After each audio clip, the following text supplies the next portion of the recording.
Hello বন্ধুরা, আমি সঞ্জয়। আমি Piyali land and house sale চ্যানেলের পক্ষ থেকে আপনাদেরকে জানাই অসংখ্য অসংখ্য ধন্যবাদ। তো বন্ধুরা, যারা বড়রা আছেন আমার প্রণাম নেবেন ও ছোটরা আমার ভালোবাসা নেবেন। তো বন্ধুরা, আজকে আপনাদের জন্য পিয়ালিতে 3 কাঠার উপরে একটি সুন্দর নতুন বাড়ি নিয়ে চলে এসেছি। বাড়িটি দেখলে আপনাদের অবশ্যই পছন্দ হবে। চলুন যাই বাড়িটি গিয়ে আপনাদের দেখিয়ে দিই। হ্যালো বন্ধুরা, আমরা চলে এসেছি জায়গায়। দেখুন, এখান থেকে 5 থেকে 7 মিনিট পায়ে হেঁটে আপনারা পিয়ালি পৌঁছে যেতে পারবেন। এই যে একদম নতুন বাড়িটি, উপরে অ্যাসবেস্টার ছাউনি দেওয়া রয়েছে, 2টো বেডরুম, একটা কিচেন, একটা বারান্দা রয়েছে। বাড়িটি 3 কাঠার উপরে। বাড়িটির দাম রেখেছে মালিক পক্ষ মাত্র 11 লক্ষ টাকা।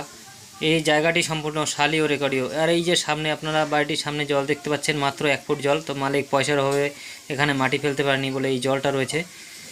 এখান থেকে 4 সাইডে বাউন্ডারি রয়েছে। দেখুন, এই যে বাউন্ডারি নিয়ে ওই কোণা পর্যন্ত, আর ওই সাইডেও বাউন্ডারি রয়েছে ওই পিছন দিকে। আর সামনে রয়েছে 6 ফুট কমন প্যাসেজ ঢালাই রাস্তা ওই কোণা পর্যন্ত। ঘরের কর্নারে ইলেকট্রিক পোস্ট রয়েছে এবং বাড়িতে টাইম কলের জল ও চলে এসেছে। ওই দেখুন, একটি টাইম কল বসানো রয়েছে। তো বন্ধুরা, এটি সম্পূর্ণ শালি ও রেকর্ডিও জমি। তো বন্ধুরা, কেউ যদি শিয়ালদা হয়ে আসেন, শিয়ালদা থেকে ক্যানিং লোকালে উঠে সেখান থেকে পিয়ালি নামবেন। পিয়ালি থেকে 5 থেকে 7 মিনিট পায়ে হেঁটে আপনার জায়গায় পৌঁছে যেতে পারবেন। তো বন্ধুরা, আপনারা আসুন, এসে দেখুন, অবশ্যই আপনাদের পছন্দ হবে।